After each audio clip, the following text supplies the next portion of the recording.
What's up, guys? It's your boy Santos the Destroyer, and I'm back with a new What If. And this one is extremely interesting to say the least. It is What if Naruto had all the Biju? Part 1. So, in order for this to even happen, we'd have to assume that Hashirama during the First Great Shinobi World War, he was extremely harsh on the villages and said, none of you can have the Bijou, so we get the power, which technically doesn't make sense. Just it conflicts with Hashirama's character, so we have to assume that either Madara did it or Tobirama. Let's just say Tobirama and Madara made an executive decision so that somehow the Hidden Leaf would acquire all of the Bijou, which would put basically all of the other villages in constant fear of the Hidden Leaf, as they don't have Bijou, and the Hidden Leaf has basically all of the power and all of the leverage in this situation.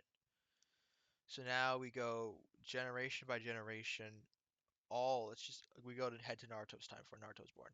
All of the suitable Jinchuriki heirs have died, and there's just no one's compatible except for one kid, Naruto Uzumaki. And so the Nine Tails attack still happens, and there's still no one to stop it because all the Jinchurikis are old except for Kushina, and she's giving birth to Naruto, so no one can stop it. So they just say, we'll just seal all of them inside of this kid because he's compatible with Naruto. So they give him, he gets the Nine Tails, day of his birth, and then systematically over a couple years he gets the 1, 2, 3, 4, 5, 6, 7, and 8 sealed inside of him. It's all systematically.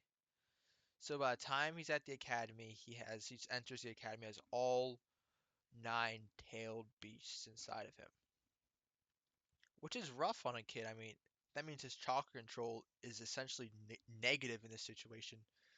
He basically has so much chakra bursting out of him because he has the full QB. So much chakra bursting out of him, he doesn't know what to do. He can't do anything. So this is where I make a major change to the story.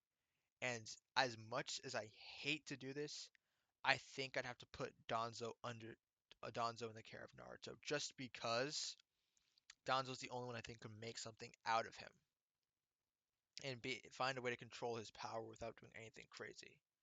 So Naruto is living, training under Danzo, learning how to control his massive reserves of chakra, and we all know Danzo just loves having military power and military weapons because he took Tobirama's ideals to a T. So Naruto's training under Danzo, getting his chakra control up and stuff, while Hiruzen sits in his tower. But I believe Hiruzen would grow suspicious of what's happening with Naruto because he barely sees him out. He always training with Danzo 24/7. He's always just training, always inside, and doesn't want Naruto to become emotionless because he knows that's what Minato would not have wanted for his son. So eventually, Hiruzen uses executive authority and just pulls Naruto out of Danzo's care after, say, a good 2, 3 years, and then just puts him in the academy. So now, since Naruto would be, I'm not gonna say extremely powerful, but for his age, he'd be extremely powerful. And now that Naruto's at the academy, he can produce cube swords with Shadow Clone Jutsu. He would be able to somewhat tap into certain tailed beasts, and I'm going to be very specific. The one tails and the nine tails is just off limits for him for now because Kurama threatens to eat him, and Shukaku just hates him and threatens to possess him while he's asleep. But Kurama won't allow that because Shukaku and Kurama hate each other. Matatabi and Isobu are extremely kind to him because just given Matatabi's personality, that it was a very reasonable tailed beast. And basically, Naruto is best with the two and the three tails. Oh, four is also a no go.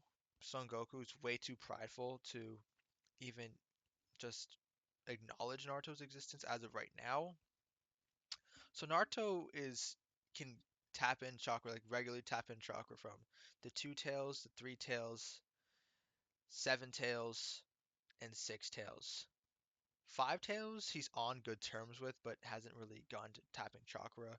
And Eight Tails is too prideful like the Four Tails. So basically, by the end of the academy, I believe Naruto would still be placed on Team 7, even though there's just no point for him to be even on a team since he's basically a weapon.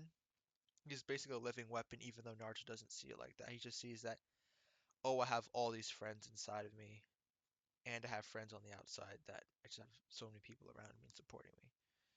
So in this situation, I've I feel like Naruto wouldn't even be allowed to leave the village for missions, just due to the fact that he's such a high value target, and just many people know him because he has all of the tailed beast inside of him. But let's just say that Hiruzen's like, you know what? We can't be scared anymore. We have to take what's out there. We gotta do what we gotta do, and just puts Naruto out on the mission. So this would be a land of waves, and it would just I don't even know if it would the fight with Zabuza, just since Naruto's just so he's not even powerful. He can just access so much power at once that let's just say everything goes the same until the Haku fight. Haku's just bodied by this version of Naruto. Just utterly bodied because he can access the two tails, three tails, seven tails, and six tails chakra. So he trained with and since he trained with Danzo for 3 years, he can use their jutsu. So he's spamming cat fire bowls. He's using the coral jutsu. He's using the wings for flight. He can use the wings for flight. Um, and he's using, as I said, six tails. So that's acid bubbles. So it's just not even it's just not even a contest. Naruto just demolishes Haku, and can't save Kakashi. Well, Haku just gets there in time because Haku just knows he's outmatched and just runs. So that mission was technically just effortless at this point. And now we get to the tuning exams, and with the tuning exams, something interesting needs to be brought up, or someone, which is Gaara. Gaara wouldn't have Shukaku, but he would still have his magnet release, which I think would allow him to control. I don't. It's not stated what his magnet release allows him to do. It allows him to harden his sand, like make it more dense and stuff.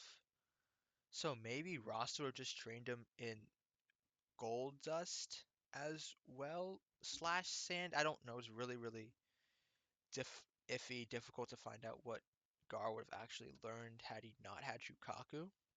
But I'm gonna assume he just can control gold dust and sand because that just seems the most logical to me.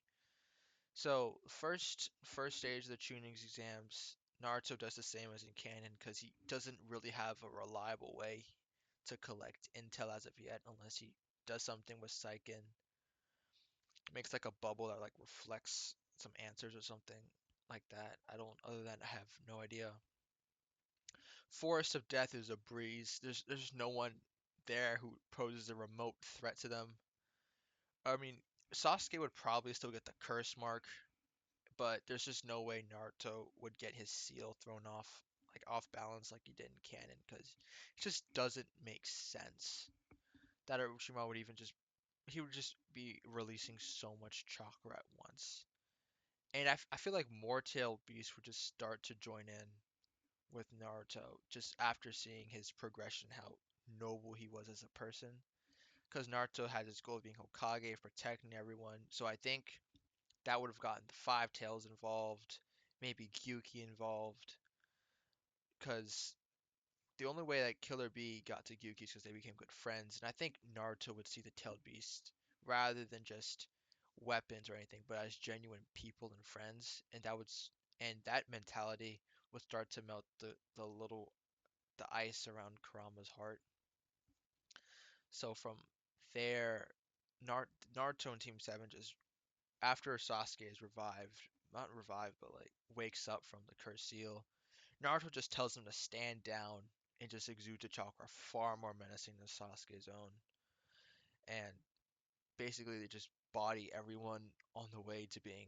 I'd say they'd be the first, well, first or second team, just a top team in speed. And the preliminaries just go the same, except Naruto just fodderizes Kiba. It's over in maybe 15, 20 seconds. Naruto just speed blitzes him with the power of like four tails worth of power. Speed blitzes him, chops to the neck. Kiba doesn't even know what hit him. And the rest of the preliminaries go the same. Sasuke just sees the leaps and bounds that Naruto's made already, and he's just like, Sasuke's just in shock, to be honest. Like I don't even know if Sasuke would just be there just mentally, physically, because Sasuke would just be just astonished of how powerful his team would. Like, he would be questioning Naruto, like asking, "Are you a god? Like, where'd you get all this strength from?" Naruto would just still be Naruto and be like, "Oh, just hard work. Oh, he's eating ramen and stuff."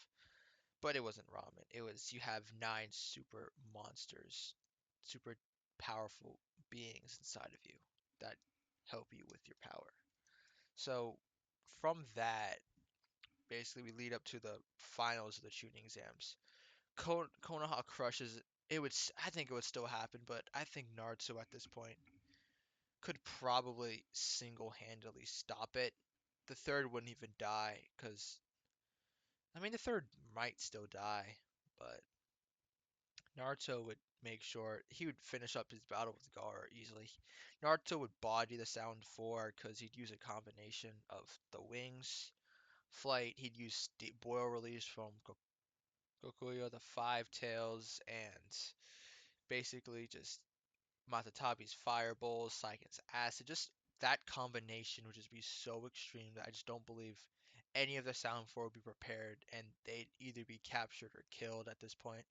Orochimaru would just try and cut his losses, but I don't think the third Hokage would let him escape so easily. Even when he uses the Edo Tensei, I still think Naruto is just too powerful at this point. So without the Akatsuki coming, without the third dying, Itachi and Kisame don't come, which basically means that Tsunade is never called to the village as the third Hokage is still alive, which means that Jirai may be put into the position where he may be instated as the fifth Hokage, because due to the fight with Orochimaru, Hiruzen was just realizing he's getting old, and then since he doesn't want to be the fifth Hokage, seek out Tsunade, and that's where we're ending it. Yeah, I'm sorry if that was like a lot. It's just there's just so much ground to cover with this what if because it gets really, really hectic. So if you liked it, share, subscribe. I'm a Santos Destroyer, and I am out.